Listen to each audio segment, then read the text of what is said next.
Asheville has seen many changes over the past decade. Hotels, craft breweries, and an increase in population and tourism. With that said, there are many who have begun to recognise a social problem that plagues many cities like Asheville.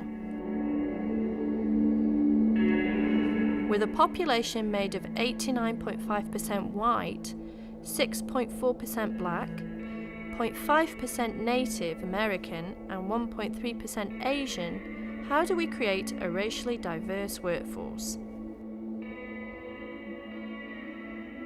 We dig deeper as several Asheville organisations demonstrate what it takes to attract and retain a diverse workforce. My name is Lisa Eby. I'm the HR and Community Engagement Director for Buncombe County Government, and I'm from Detroit, Michigan. So I worked for Buncombe County for 15 years, a little over 15 years. I worked for a couple of years here as an intern when I was finishing up my master's degree in social work.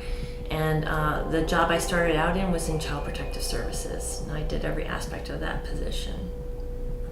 I met Deborah when she was doing some diversity training for the city of Asheville, and I worked in the county at that time and was very much curious about what she was doing. My name is Deborah Miles, and I'm the Executive Director for the UNC Asheville Center for Diversity Education.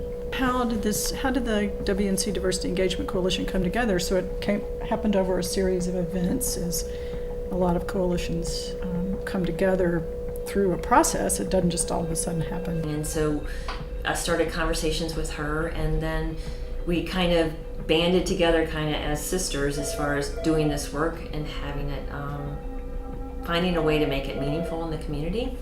And so she brought Robert Livingston through UNC Asheville to Asheville, and we worked with her to have him come and speak to our senior leadership team.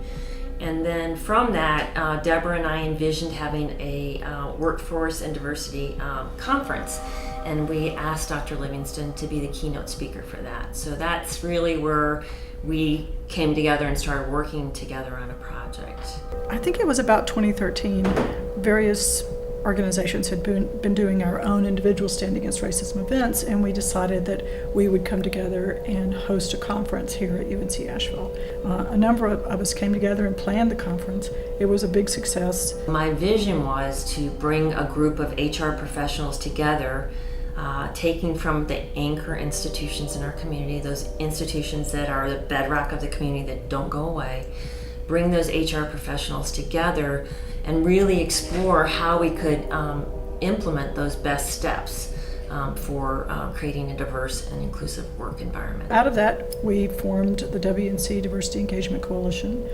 It's made up, the initial members were 6 anchor institutions in our community. That would be AB Tech, City of Asheville, Buncombe County, MAHEC, UNC Asheville, and Mission Healthcare. My name is Francisco Castelblanco Perez. I've always gone by Frank since I was 6 years old, and that's when I came to the United States, when I was 6, and I came from Colombia, South America. And I'm a nurse by training, and I currently work at MAHEC, and I'm in charge of the Continuing Education Division here at MAHEC.